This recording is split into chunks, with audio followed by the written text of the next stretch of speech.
Good and Morning. morning. How you doing? Let me go and get all the things started here.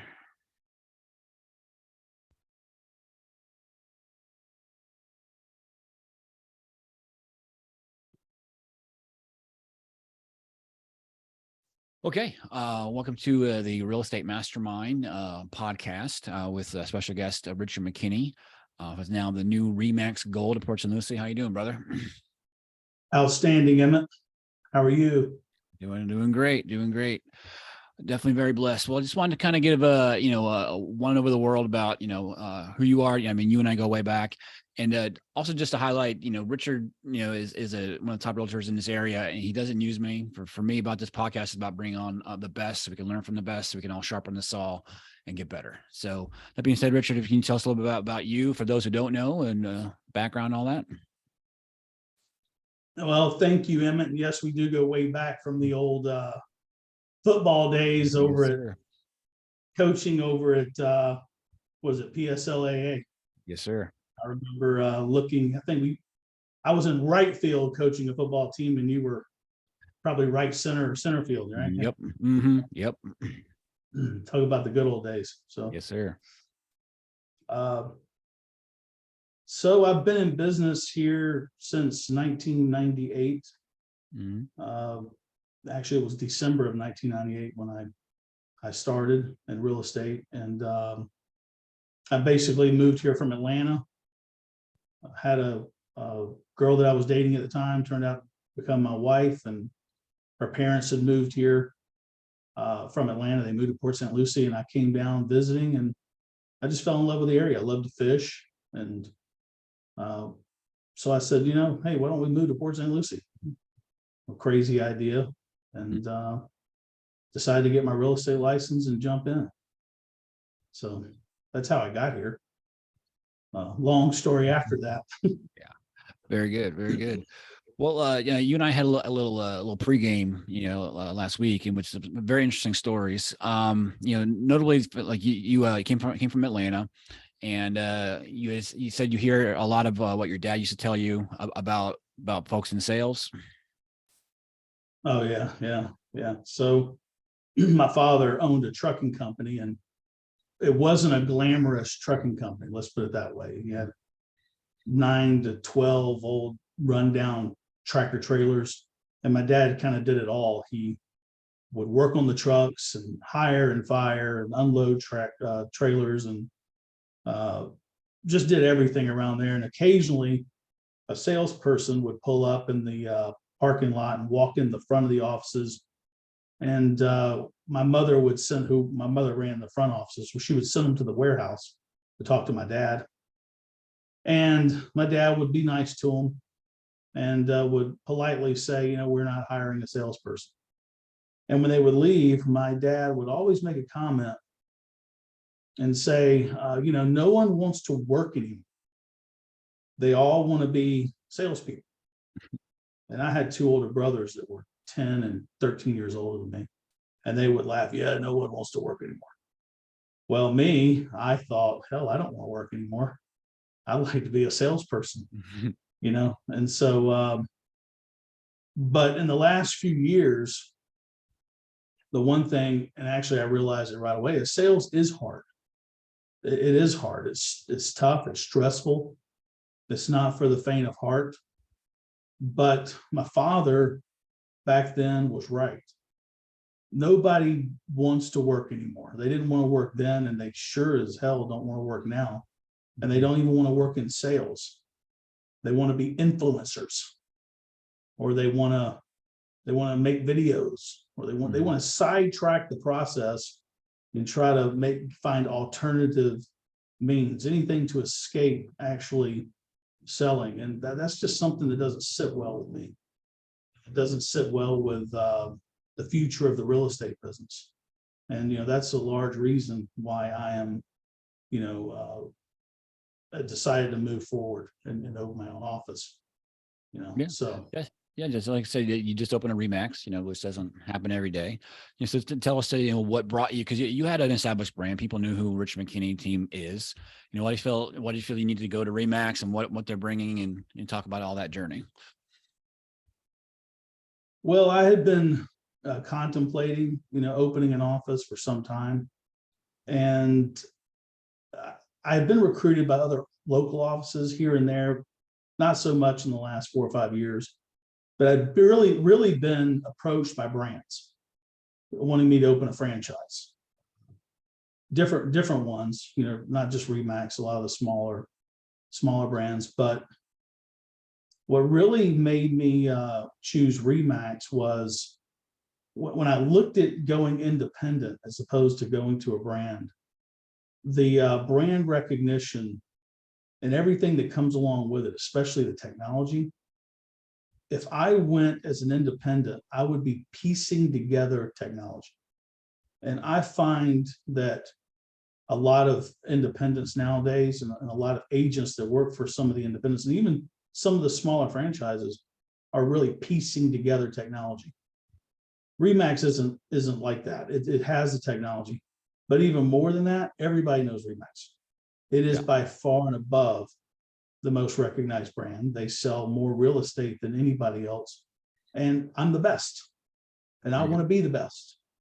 So I want to surround myself with the best. And that's just why I did it. It just made sense. And then when I found this property for sale over on US 1, I'd always had my eye on this property. When it came for sale, it was just the right fit. Buy the property, move the team over, and then expand and grow. And so that's really that was the whole premise behind it. Well, very good. One thing, getting back to your point about salespeople and working and how we've come full circle. And before real estate, you were actually in the securities business. You worked for Bear Stearns, and you had told me about a story about leads going through the country. And can you expand a little bit about that? So yes, I started I wanted to be a stockbroker. Mm-hmm. So in my early 20s, actually I was 20 years old, I started working for Bear Stearns, who at the time was the oldest, most profitable firm on Wall Street. They happened to go out of business during the Great Recession. But I started basically in their mailroom and worked my way up to being a licensed broker. And I began my career cold calling. Mm-hmm. And we would call Dun and Bradstreet leads, which were in boxes, 20-pound boxes, and they would write on the outside of the box, New York, Rhode Island, East. They'd start with the East Coast and go all the way to the West Coast. And we'd start 7:30 a.m. smiling and dialing. And that's where I learned to call and prospect. I learned the value of prospecting. Basically, these are giant boxes of paper. You take a piece of paper, go on the next one. Yeah, the old days, it was a box of paper. They were basically, they were by a company called Dun and Bradstreet. Dun and Bradstreet still around. You get an index card, and it'd have the name of the company, the name of the president, phone number, secretary's name and number in a lot of cases, and you would pick up the phone and call them and try to see if they were in the market to buy some real estate. It was really old school prospecting. Mm-hmm. And I kind of took that when I came down here and got into the real estate business. That's what I did. I used to cold call, but it works. And then lately, in the last couple of years, that's kind of come back where there's a lot of agents that are out there that we make 150 phone calls a day. They only speak to 2 people, but they make 150 phone calls a day. And I don't do that anymore. I think that's old and antiquated. Plus, nobody, I don't care who you are, you do not like to get a cold call. Back when I was doing it, a cold call was a welcomed interruption. Think about people in the 90s and early 2000s. The cell phones were, some people had them, but everybody had a landline. And they were at work, and if they got a phone call, it's like, everybody like to talk on the phone. Yeah. All day long, they like talk on the phone. So it was okay. I'd call somebody and say, hey, it's Richard Mckinney. Mm-hmm. I'm calling because I just sold a house in your neighborhood. And well, that was great. They wanted to talk to you. Nowadays, first of all, you can't get landline numbers. No one has a landline. It's hard to get the phone numbers. Everything's out. But you're gonna spend a lot of time making calls, and it's just not a big return on my time.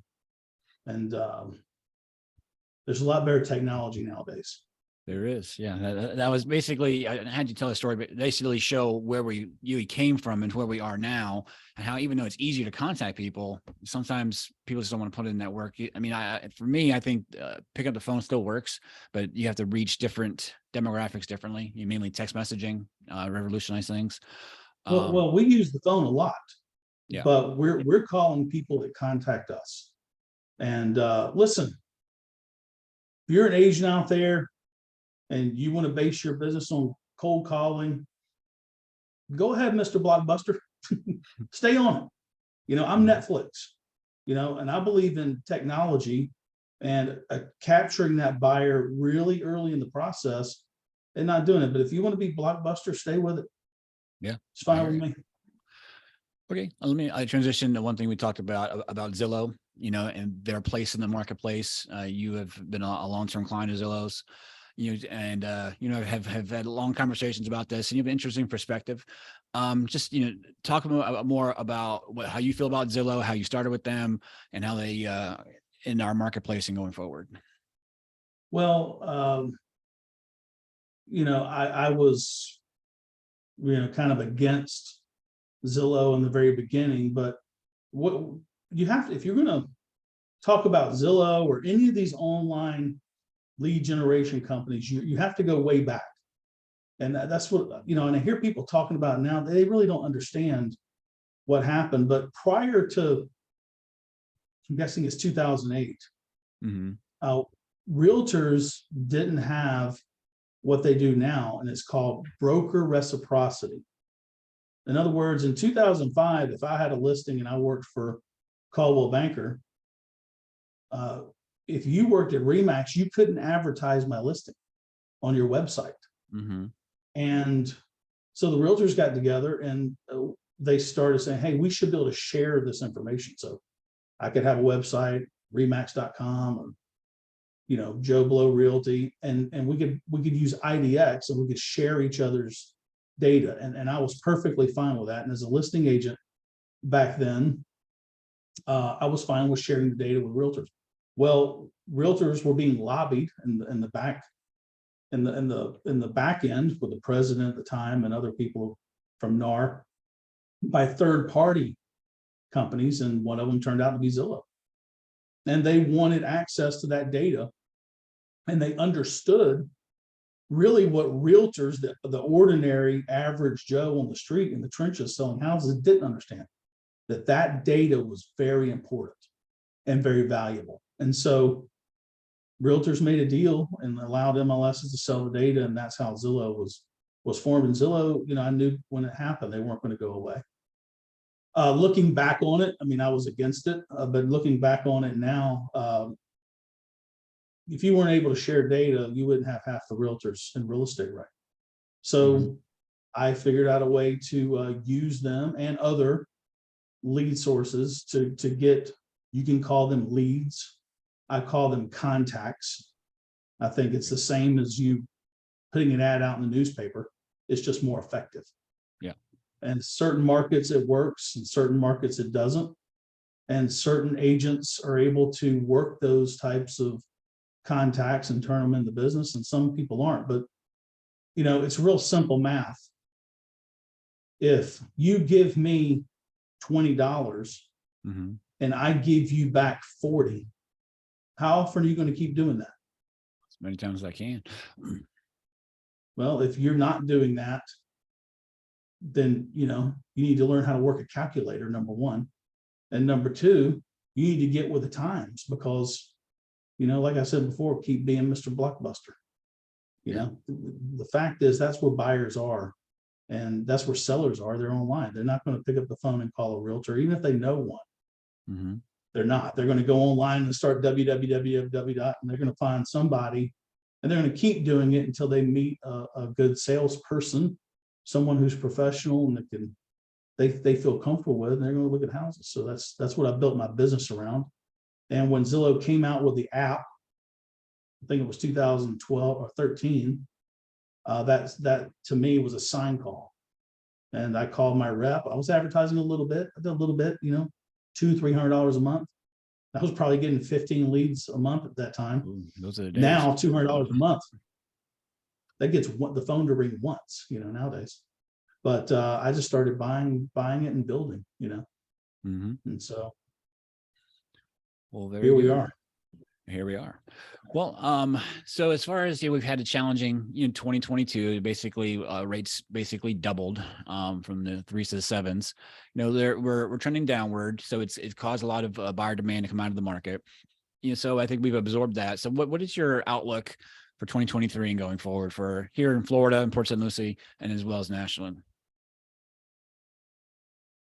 Well, without trying to make predictions, which I don't like to do, but I do have an opinion.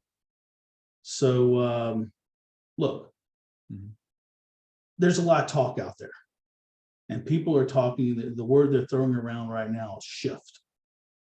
Well, I don't really think the market is shifting. People that are saying that they might be driving a Sentra and wearing Payless shoes. The market's not shifting.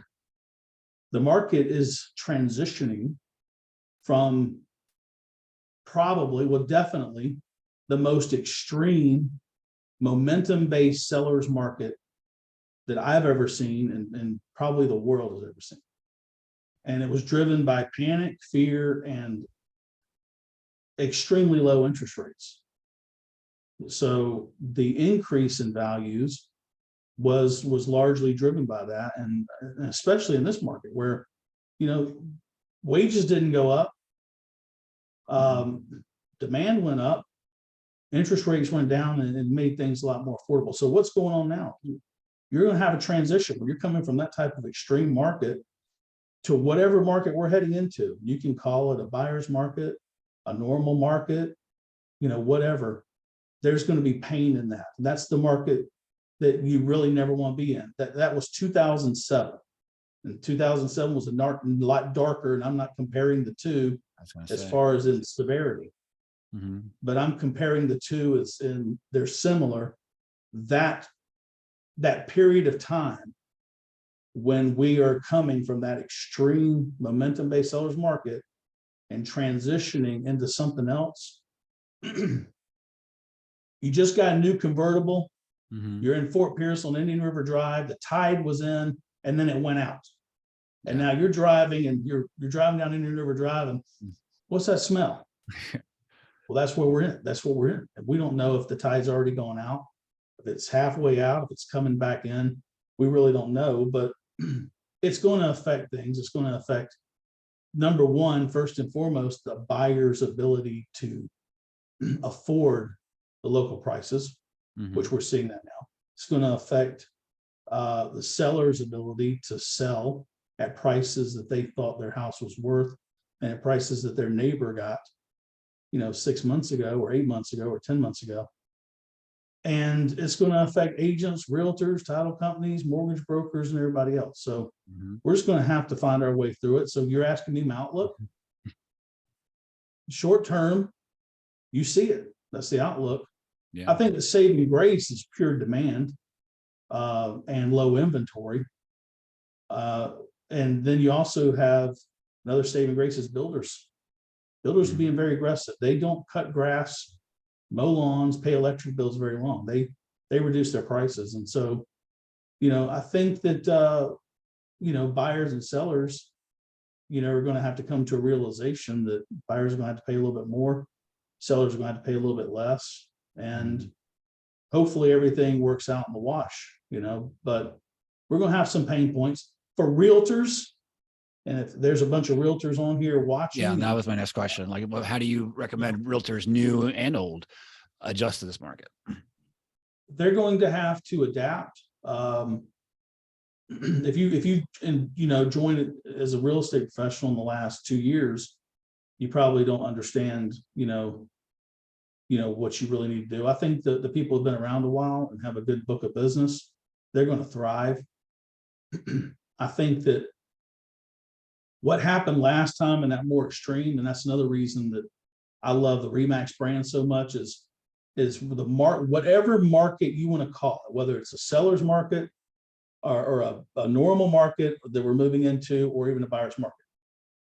When the market changes that dramatically, people run to what they know and they trust.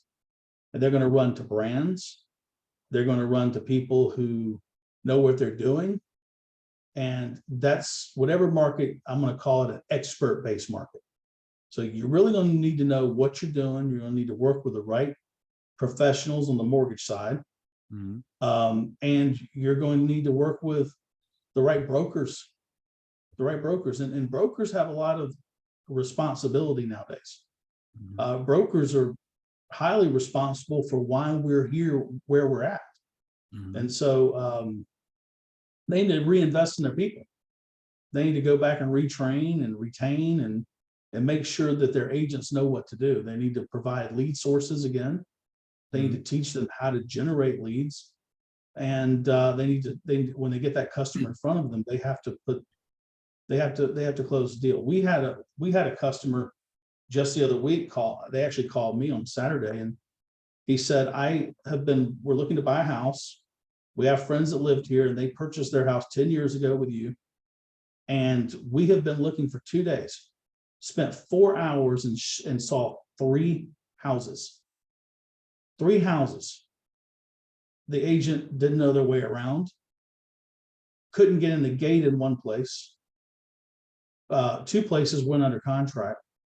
And then the one house that they really actually liked, they were not able to get in touch with them to make an offer the next morning. And this is a local realtor?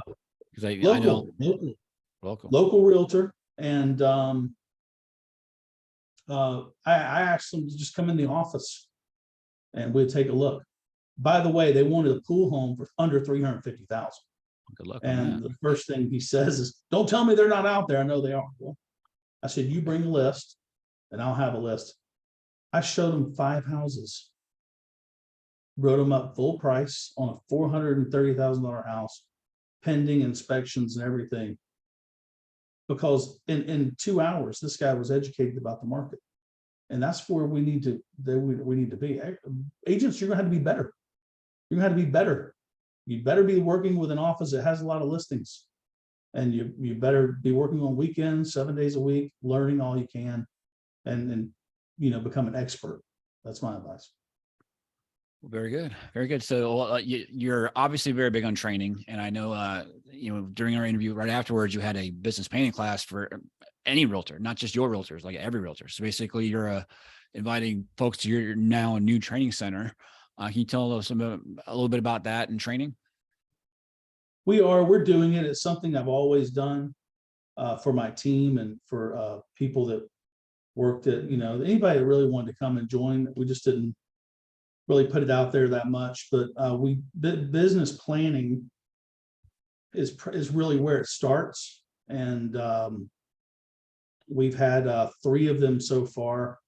Over 20 people come to those business planning events.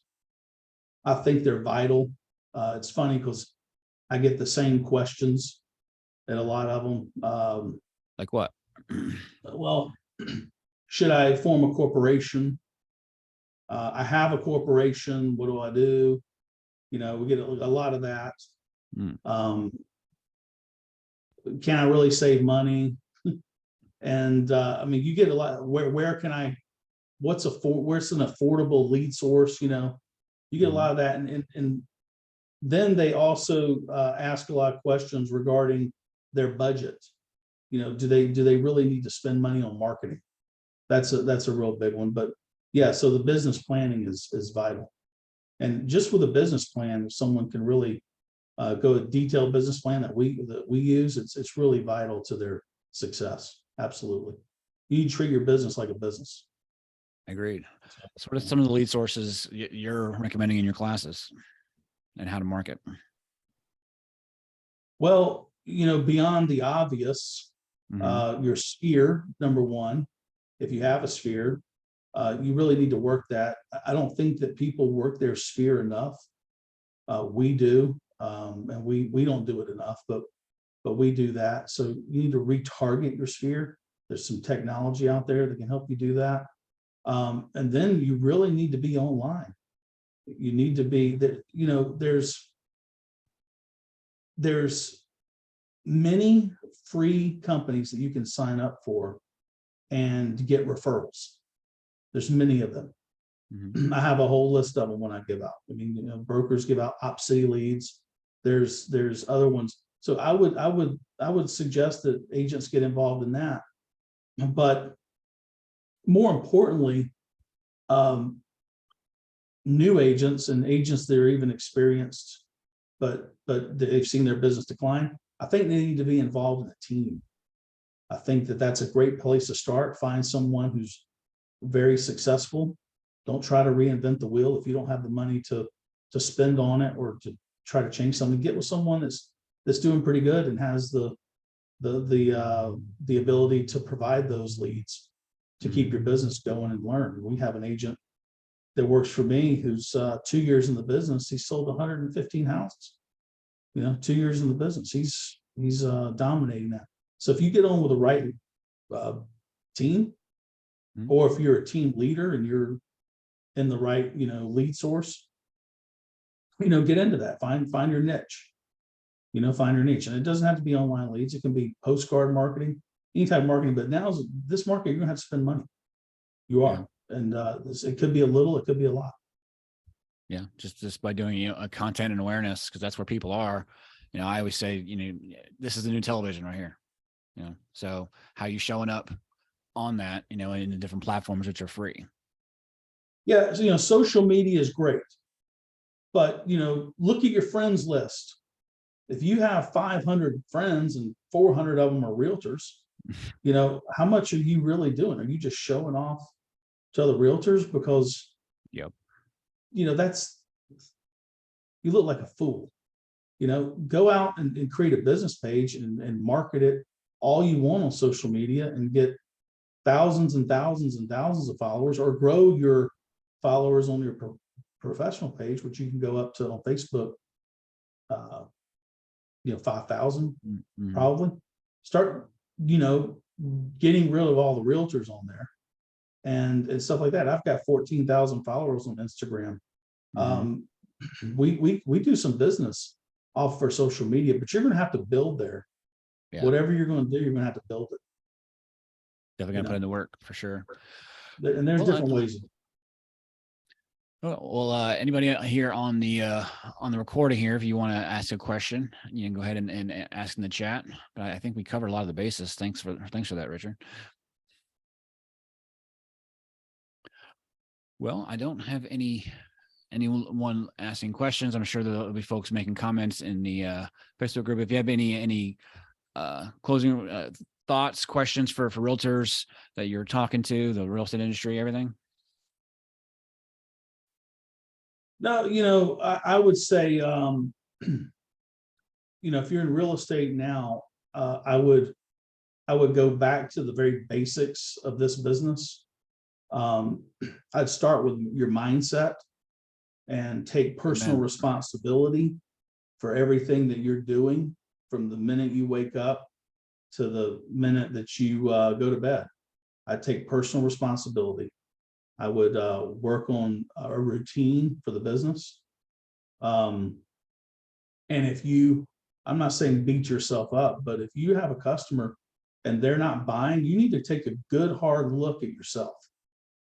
If they're not listing their house with you, and if they're not buying from you, you're going to have to take a good look at yourself and say, what do I need to learn? Where do I need to get better? Where did I mess up? I'd start right there. And then beyond that, I'd find a really good mentor. And it could be a team. It could be a broker. It could be a friend that's in the business that's successful.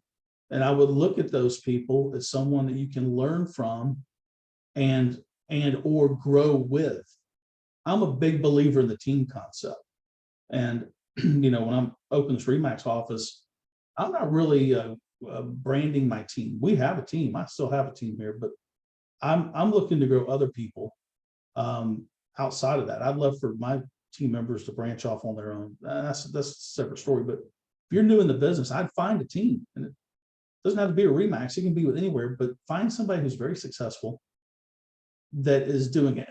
And there's a lot of people that claim to be teams out there. They don't have any listings and no marketing. That's not a team. Mm-hmm. That's not a team.